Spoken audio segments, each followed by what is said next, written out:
ओम श्री गुरुवे नमः। ओम श्री गुरुवे नमः। आदरणीय मित्रों, पिछले कई दिनों से हम भगवान शिव के द्वारा माँ पार्वती को बताए शिव सौरोदय विज्ञान पर चर्चा कर रहे हैं। शिव सौरोदय विज्ञान नाम से एक प्लेलिस्ट भी हमने बनाई है जिसमें यह सारे वीडियोज आपको उपलब्ध है। किसी एक वीडियो को देखने भर से आपको पूरी नॉलेज नहीं हो पाएगी। आदरणीय मित्रों, 20-21 वीडियो अभी तक अपलोड हो चुके हैं, फिर भी मैं ऐसा समझता हूं कि 1 से 1.5% ही मैं इस विज्ञान की बात आपसे कर पाया हूं। यह विज्ञान इतना सूक्ष्म है और इतना व्यापक है कि जितनी चर्चाएं हम करेंगे, जितना अधिक से अधिक हम इस पे प्रकाश डालेंगे, उतना ही और नीचे से कुछ कुछ निकलना शुरू हो जाएगा। आज का जो हमारा विषय है वह भी बड़ा अनमोल है। आदरणीय मित्रों, स्वर विज्ञान बहुत व्यापक है। अगर स्वर विज्ञान का आपको सही से अनुभव हो जाए, आप स्वर विज्ञान को साध लें।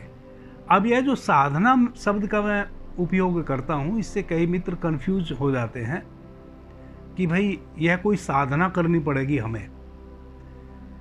आदरणीय मित्रों, साधना से मतलब होता है किसी चीज को निरंतरता से हम अपने जीवन में उतार लें। यानी कि स्वर विज्ञान के अकॉर्डिंग अपने जीवन के प्रतिपल एक एक क्षण को हम जीना शुरू करें। और साधना किसको कहते हैं कि जब भी हम कोई भी कार्य करें तो हमें स्वतः ज्ञात हो जाए कि मेरा कौन सा स्वर चल रहा है। तुरंत आपको अपने स्वर पे ध्यान जाए कि मेरा कौन सा स्वर चल रहा है, स्वर में कौन सा तत्व चल रहा है, आज कौन सा वार है, कौन सी तिथि है, जौन तिथि है, जौन वार है, क्या इसमें जो मेरा अभी वर्तमान में स्वर चल रहा है वह उचित या अनुचित, या इस स्वर और इस तिथि में मुझे कौन सा कार्य करना चाहिए और कौन सा कार्य नहीं करना चाहिए। इसी को हम साधना कहते हैं। आप बारी बारी से एक एक वीडियो को देखेंगे तो आपको अपने श्वासों में तत्वों का भी पता चल जाएगा। बहुत प्रकार से मैंने यह बताने की कोशिश की है कि कैसे कैसे आप अपने श्वासों में अपने तत्वों की पहचान कर सकते हैं। किस दिशा में कौन से स्वर में हमें कार्य करना चाहिए, नहीं करना चाहिए, वह सब डिटेल्स उन 20 वीडियो में लगभग है। जिन मित्रों को स्वर विज्ञान के माध्यम से अपने जीवन को जीना है वह उन 20 वीडियो को देखें। उनमें जो बातचीत हुई है उसका अभ्यास करें। कुछ दिनों के अभ्यास से कई मित्र बहुत जल्दी करते हैं, सोचते हैं कि कल ही सब हो जाए। नहीं, आदरणीय मित्रों, मैं आपसे अनुरोध करता हूं कि आप सारे वीडियो सुने और महीने, 2 महीने, 3 महीने, 4 महीने अभ्यास करें। अपने तत्वों को पहचानने की कोशिश करें। महीने 20 दिन में आप अपने तत्वों को पहचानना सीख जाएंगे। फिर आपको दिन, वार, अंक, किस स्वर का कौन सा अंक शुभ है, कौन सा अशुभ है, वह सब मैं बता चुका हूं। धीरे धीरे 2-3 महीने के अभ्यास से आपको स्पष्ट होने लगेगा। आपको बार बार ना वीडियो देखना पड़ेगा, ना किसी से पूछना पड़ेगा, ना कोई बुक पढ़नी पड़ेगी, ना किसी से आपको जानने की ज़रूरत पड़ेगी। आप 2-3 महीने उसको कंप्लीट साध लेंगे। 2-3 महीने में सारी चीज़ों का आपको पता चल जाएगा। आप वीडियो देखते हुए अपनी एक नोटबुक ले लें और प्रत्येक वीडियो में जो महत्वपूर्ण बात बताई गई है, वीडियो तो 30 मिनट 40 मिनट का होता है, तो एक वीडियो में बहुत तरह की बातें हो जाती हैं, लेकिन मूल बात जो होती है वह 5-7 मिनट की ही होती है। बाकी समझाने का प्रयास करने में समय निकल जाता है। बहुत सारी ऐसी बातें हो जाती हैं जिसमें वीडियो की लंबाई बढ़ जाती है, लेकिन मूल बात तो 5-7 मिनट की ही होती है। उस मूल बात को आप एक एक वीडियो को सुने और एक नोट बनाते चले जाएं। फिर उसकी अकॉर्डिंग आप अपने जीवन में जीने की कोशिश करें स्वर के माध्यम से, तो आपको 3 से 4 महीने में सब कुछ सध जाएगा। फिर आपको किसी से पूछने जाने की जरूरत नहीं पड़ेगी। और जैसा कि पिछले वीडियो में भी मैंने कहा कि स्वर विज्ञान महान ज्योतिष है, यानी कि स्वर विज्ञान का अगर कोई ज्ञाता नहीं है तो वह पूर्ण ज्योतिषी कभी नहीं हो सकता। अगर स्वर विज्ञान आपको सद गया तो आप ज्योतिषियों के भी ज्योतिषी हैं। अभी तो मैंने बहुत कम चर्चा मित्रों की है, 1-1.5% ही मैं आपसे बात कर पाया हूं। स्वर विज्ञान की आगे धीरे धीरे जब हम पूर्णता में प्रवेश करेंगे तो स्वर विज्ञान में आपका कौन सा स्वर चल रहा हो, कब आके कौन आपसे क्या बात पूछ दे और किस विषय में पूछे तो आपको क्या उत्तर देना चाहिए, जो 100% आपका उत्तर दिया हुआ वैसा ही होगा। यह पूरा विज्ञान है और बड़ा सहज है।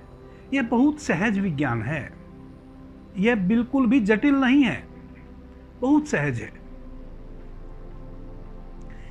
कई बार आप इसको जटिल मान लेते हैं, इस कारण से ही आप वंचित रह जाते हैं। बहुत सारी चीज़ों को हमने जटिल मान लिया है, जितनी भी साधनाएं हैं सबको हमने जटिल मान लिया है। हम सोचते हैं कि ये तो ऋषि मनीषियों का काम है साधना करना, हम तो गृहस्थ लोग हैं।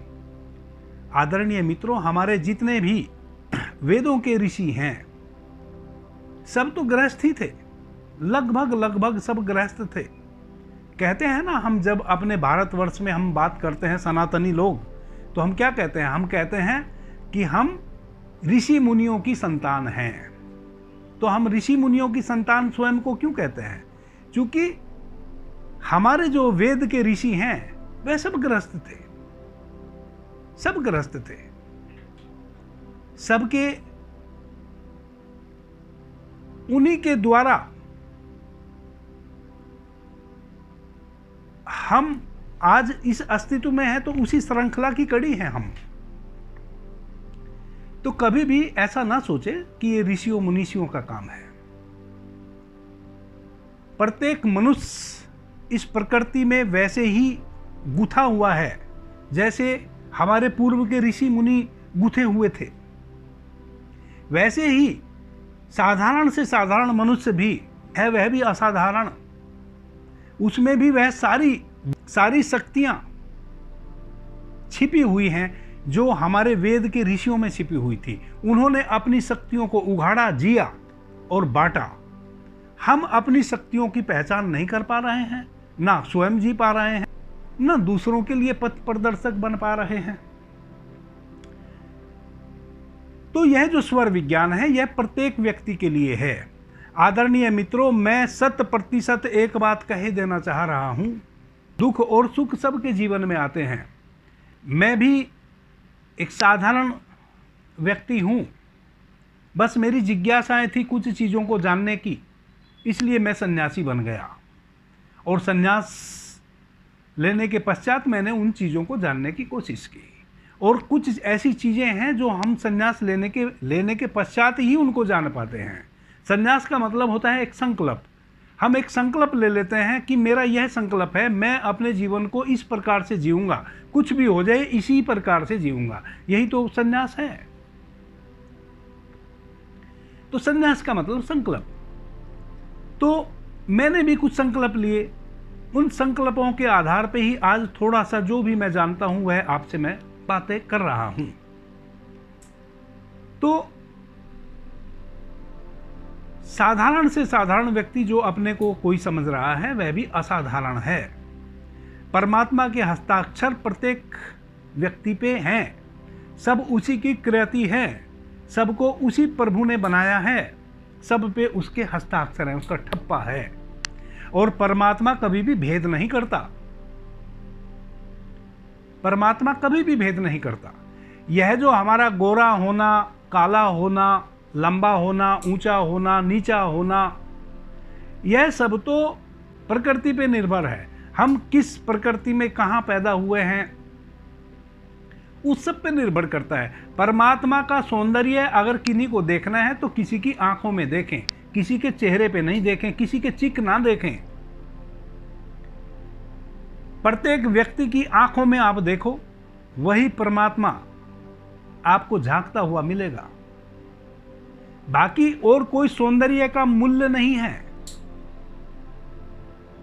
मूल्य अगर है, जिसने आपको बना के अपने हस्ताक्षर मारे हैं, सबकी आंखों में वह परमात्मा झलकता है। बाकी कोई गोरा हो सकता है, कोई काला हो सकता है, कोई ऊंचा नीचा हो सकता है, यानी कि लंबा नाटा हो सकता है, उससे कोई फर्क नहीं पड़ता। परमात्मिक दृष्टि से उस पर कोई फर्क नहीं पड़ता। परमात्मा सबकी आंखों के पीछे से झांक रहा है। आंखें उसका झरोखा हैं प्रभु का, और समान मात्रा से झांक रहा है, कहीं भेद नहीं है। आज का हमारा विषय भी मित्रों यही है। कई मित्रों ने प्रश्न किए हैं। पीछे मैंने चूंकि जो स्वर विज्ञान से संबंधित 20 हमारी चर्चाएं हुई हैं और वह अपलोड हो चुकी हैं, मित्रों ने सुनी है, तो बहुत सारे मित्रों का, बहुत सारी बहनों का एक प्रश्न निरंतरता से एक प्रश्न घूम घूम के आ रहा है। आज उसका समय आ गया है कि मैं उस प्रश्न का उत्तर दूं। प्रश्न यह है कि क्या जैसे पुरुष की अगर सूर्य नाड़ी चल रही हो तो शुभ या अशुभ उसके परिणाम आते हैं, तो क्या स्त्री की भी सूर्य नाड़ी चल रही हो तो वही परिणाम आते हैं? ऐसे मित्रों के प्रश्न हैं। ये प्रश्न क्यों उठते हैं वह भी मैं जानता हूं। आदरणीय मित्रों, पुरुष जो है वह पॉजिटिव यानी कि सूर्य, और स्त्री जो है वह नेगेटिव चंद्रमा। हमारा जो विधान है तो घृणात्मक और सृणात्मक, नेगेटिव और पॉजिटिव दो ऊर्जा के पोल हैं। एक घृणात्मक, एक सृणात्मक, नेगेटिव और पॉजिटिव। तो जो पॉजिटिव है वह पुरुष है, जो नेगेटिव है वह स्त्री है। इसी कारण से वाम जो हिस्सा है पुरुष का वह स्त्री है, और दाहिना जो हिस्सा है पुरुष का वह पुरुष है। वैसे ही स्त्री का जो दाहिना हिस्सा है वह पुरुष का है, और बायां हिस्सा जो है वह स्त्री का है। यह हमारे ग्रंथों में निर्धारित है। हमने स्त्री को वाम माना है और पुरुष को दाहिना माना है। तो इस कारण से ही प्रश्न उठता है कि क्या स्त्री और पुरुष के दाहिना और बायां स्वर यानी कि सूर्य नाड़ी और चंद्र नाड़ी चलती है तो समान फल है? तो स्त्री को हम वामांगना मानते हैं, इस कारण से ही यह प्रश्न उठता है। आदरणीय मित्रों, स्वरोदय विज्ञान के माध्यम से भगवान शिव ने बिल्कुल भी स्त्री और पुरुष में स्वर के माध्यम से कोई भेद नहीं किया है। यही एकमात्र ऐसा शास्त्र है, साक्षात भगवान के द्वारा बताया हुआ, भगवान शिव के द्वारा बताया हुआ, जिसमें जिस शास्त्र के अनुसार अगर हम चलते हैं तो स्त्री और पुरुष समान इस माने गए हैं। स्वर विज्ञान के माध्यम से जो फल स्त्री को प्राप्त होते हैं जिस नाड़ी में, वही फल पुरुष को प्राप्त होते हैं उस नाड़ी में। कोई भेद नहीं है स्वर विज्ञान की दृष्टि से। इस बात को आप अपने मन में बैठा लो कि स्वर विज्ञान के माध्यम से स्त्री और पुरुष के शारीरिक भेद हो सकते हैं, लेकिन स्वर के कोई भेद नहीं है। वही 72,000 नाड़ियाँ स्त्री के भीतर भी कार्य कर रही हैं, वही 72,000 नाड़ियाँ पुरुष के भीतर भी कार्य कर रही हैं। वही इड़ा, पिंगला और सुषुम्ना के माध्यम से प्राण तत्व स्त्री भी अपने भीतर ग्रहण कर रही है, और वही इड़ा, पिंगला, सुषुम्ना के माध्यम से पुरुष भी प्राण तत्व को भीतर ग्रहण कर रहा है। आदरणीय मित्रों, स्वर विज्ञान के माध्यम से जो भी हम जीवन में करते हैं उनका सारा का सारा इफेक्ट जो है वह हमारी नाड़ियों के कारण है। कब कौन सी नाड़ी चल रही है, भीतर कौन सी नाड़ी चल रही है। इड़ा, पिंगला, सुषुम्ना तो हमें स्पष्ट रूप से दिखाई देती है कि जब हमारी पिंगला नाड़ी से श्वास आ रही होती है, यानी कि हमारा सूर्य स्वर चल रहा होता है। जब हमारी इड़ा नाड़ी से श्वास भीतर प्रवेश कर रही होती है उस समय हमारा चंद्र स्वर चल रहा होता है, और जिस समय हमारी दोनों श्वासें बराबर श्वास ले और छोड़ रही होती है उस समय हमारी सुषुम्ना स्वर चल रहा होता है। वैसे ही भीतर भी जो 72,000 नाड़ियां हमारे भीतर शरीर में स्थित हैं, जो जाल फैला हुआ है उन नाड़ियों का हमारे पंजे से लेके चोटी तक, जब हम ईड़ा नाड़ी से श्वास ले रहे होते हैं तो हमारी दूसरी नाड़ियां काम कर रही होती है, जब हम पिंगला नाड़ी से श्वास ले रहे होते हैं तो हमारी दूसरे हिस्से की नाड़ियां काम कर रही होती हैं। उन्हीं नाड़ियों के माध्यम से हमारा मन निर्मित होता है, उन्हीं नाड़ियों के माध्यम से हमारी आत्मा परिष्कृत होती है। स्वर विज्ञान की जो शक्ति है वह काम कैसे करती है? वह काम करती है हमारे मन की शक्ति को बढ़ाता है स्वर, यानी कि स्वर विज्ञान के कारण ही हमारा मन सशक्त होता है। हम अपने मन की शक्ति आत्मिक दृष्टि से भी यश या अपयश के भोगी बनते हैं, शुभ अशुभ के भोगी बनते हैं। 3 तल पे हम स्वर विज्ञान के माध्यम से लाभ ले पाते हैं, मन की शक्ति से, आत्मा की शक्ति से और परमात्मा यानी कि ब्रह्मांड की शक्ति से। जब हमारी सुषुम्ना चल रही होती है तब हम इस पूरे ब्रह्मांड से जुड़ गए होते हैं उस क्षण। तब भगवान शिव कहते हैं और महर्षि चरणदास जी भी कहते हैं। महर्षि चरणदास जी का नाम मैं बार बार क्यों लेता हूं? क्योंकि महर्षि चरणदास जी ने भगवान शिव के द्वारा बताए हुए सौरोदय विज्ञान पर बहुत अनुसंधान किया है और उसको मनुष्य के लिए सहज बनाया है। आदरणीय मित्रों, इसलिए कहा है कि गुरु भगवान से भी बड़ा होता है। इस अर्थ में भगवान शिव से भी बड़े चरणदास महाराज हो जाते हैं। क्यों हो जाते हैं? क्योंकि भगवान शिव ने जिस प्रकार से उस विज्ञान को माँ पार्वती को बताया है वह सामान्य मनुष्य उस प्रकार से उसका लाभ कभी नहीं ले पाया है। लेकिन आदरणीय महर्षि चरणदास जी ने उसी विज्ञान को बहुत सहज बना के मनुष्य के लिए इतना सहज बना दिया कि मनुष्य उस विज्ञान का 100% थोड़ा सा प्रयास करके, थोड़ा सा अभ्यास करके लाभ ले पा रहा है। इसलिए कबीरदास जी ने भी कहा है कि गुरु गोविंद दोऊ खड़े काके लागू पाए, बलिहारी गुरु आपकी जो गोविंद दियो बताए। इसलिए कबीरदास जी ने गुरु की बलिहारी, गुरु को कहा कि गुरु ना होते तो गोविंद को मैं कभी जान ही नहीं पाता। और दयाबाई ने तो कमाल कर दिया। दयाबाई के गीत सुनिए मित्रों, कहीं मिल जाए आपको। दयाबाई कहती है, चरणदास महाराज दयाबाई जी के गुरु थे। दयाबाई ने चरणदास जी से ज्ञान प्राप्त किया और दयाबाई कहती है कि भगवान को विसार दूंगी लेकिन गुरु को ना विसारूंगी। क्यों? क्योंकि भगवान ने तो मुझे ऐसी ऐसी चीजों में मुझे लिप्त किया कि मैं स्वयं को ही ना पहचान पाऊं। मोह में डाल दी, माया में डाल दी, भोग विलास में डाल दी, लेकिन गुरु ने मुझे उन सब में से बचा लिया। परमात्मा ने तो मुझे इस भौतिक जगत में पैदा करके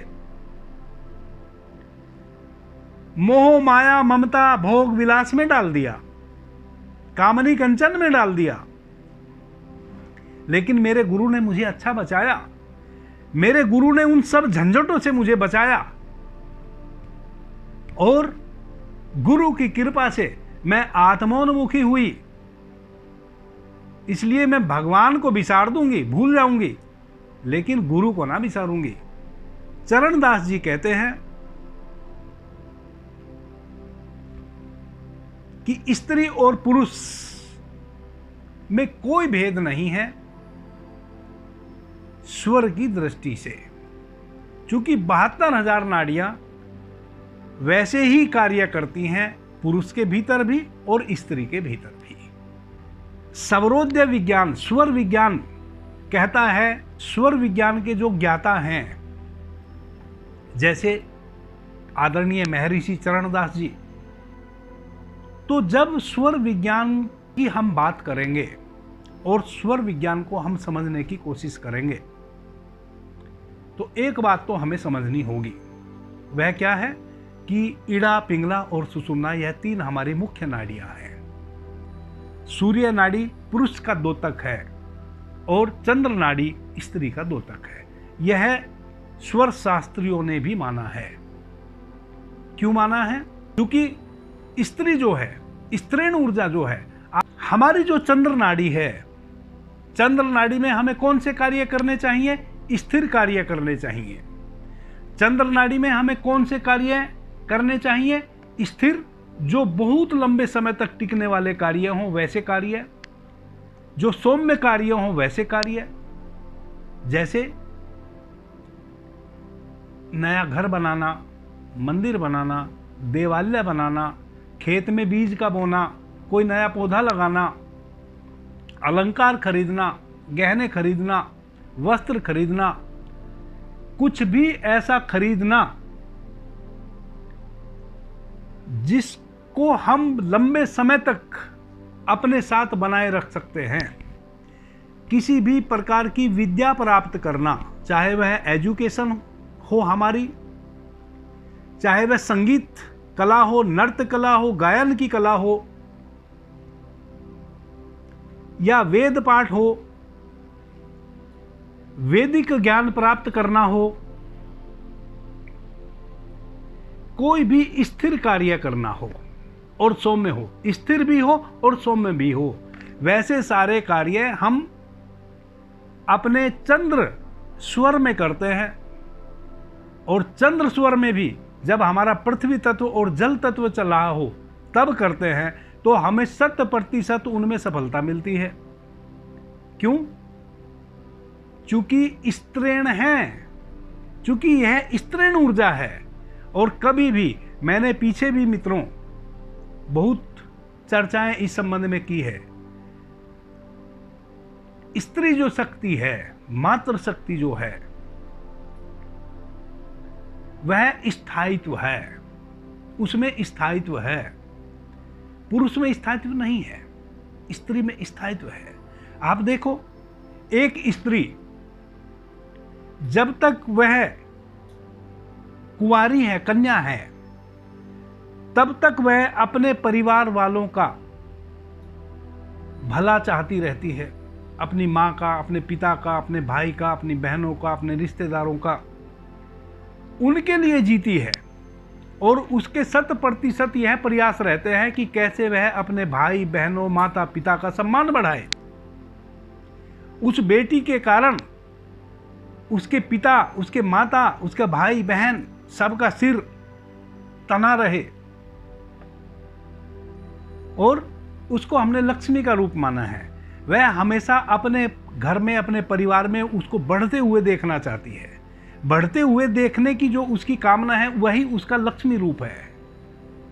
क्योंकि लक्ष्मी का आगमन हमारे गृहस्थी में, जब लक्ष्मी का आगमन होता है तो हम धन धान से आपूरित होते हैं। इसलिए कुंवारी कन्या को भी हमने लक्ष्मी का रूप माना है। क्यों माना है? क्योंकि वह हमेशा यह चाहती है कि मेरे भाई बहन, माता पिता, जिस परिवार में वह प्रभु की कृपा से जन्म ली है, वह परिवार फले और फूले।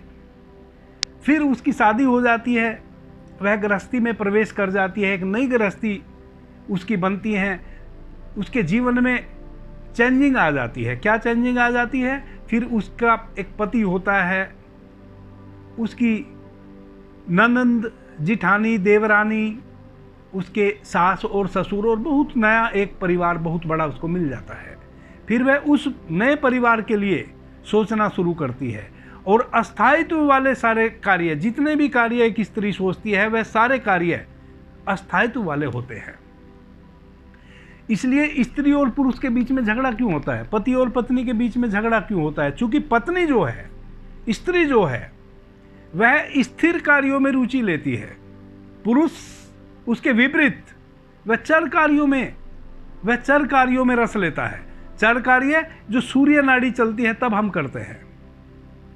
तो स्त्री और पुरुष में यह भेद होता है। स्त्री हमेशा स्थिर कार्यों में, यानी कि वह स्थिरता चाहती है, वह हमेशा स्थिरता चाहती है।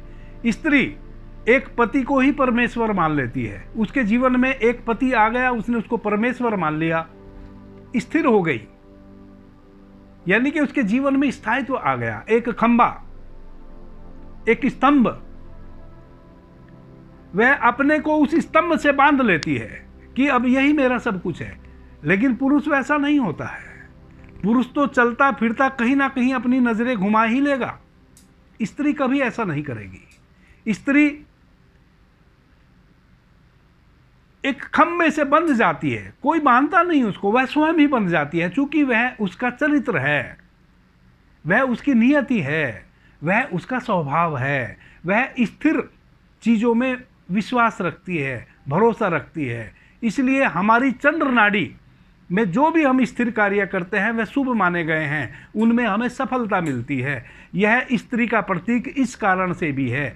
तो जो स्वर विज्ञानी हैं, जो स्वर शास्त्री हैं, जिन्होंने स्वर शास्त्र पे बहुत अध्ययन किया है, उन्होंने भी पाया कि चंद्र नाड़ी जो है वह स्त्री का प्रतीक है। तो यह भेद तो हमने स्वर विज्ञान के माध्यम से भी जाना कि स्त्री चंद्र नाड़ी का प्रतीक है। वैसे ही पुरुष सूर्य नाड़ी का प्रतीक है। सूर्य जो हमारी नाड़ी है, हमारी जो पिंगला नाड़ी है, उसमें हम कौन से कार्य करते हैं? जो क्रूर कार्य हैं, चर कार्य हैं, जिनका कोई लंबे समय तक अस्तित्व नहीं है। चर कार्य कौन है? अभी आप घर से निकले, दौड़ भाग के आ गए, दुकान पे चले गए,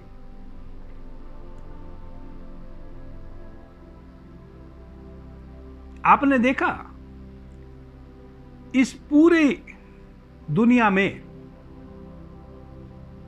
कसाई का कार्य केवल पुरुष करता है। कभी स्त्री को आपने देखा किसी मुर्गा, बकरा, किसी जानवर को काटते हुए, उसकी बलि देते हुए, या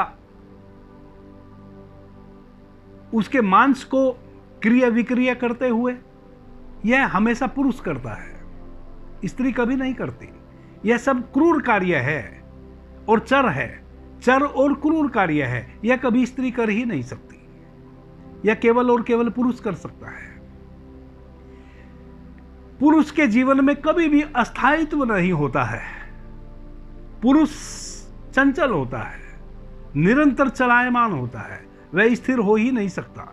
इसलिए स्थिर कार्यों में जब हमारा सूर्य स्वर चल रहा हो, तब हम स्थिर कार्यों को अगर करते हैं, क्योंकि उस समय पुरुष बलवान होता है, उस समय पुरुष बलवंती होता है, इसलिए उसको अपने सूर्य स्वर में ताकत मिलती है स्थिर अस्थिर कार्यों को करने की, चर कार्यों को करने की।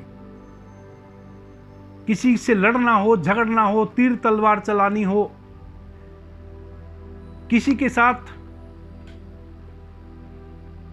घृणा वैमनस्य का भाव पहले से चल आ रहा है, उससे निपटना हो, कुछ भी जो ताकत से करने वाला कार्य है और वह अस्थिर है और क्रूर है, कोई भी ऐसा कार्य जिसमें अपने हार्ट को, अपने हृदय को कठोर बनाना पड़ता हो, वह सारे कार्य पुरुष अपनी सूर्य नाड़ी में करे तो उसको सफलता मिलती है। क्योंकि उस समय सूर्य नाड़ी जब चल रही होती है, पुरुष तत्व और भी अधिक बलवंती होता है। इसलिए स्वर विज्ञान में स्पष्ट रूप से कहा गया है, सूर्य नाड़ी चल रही हो तो उसको चर कार्य करने चाहिए।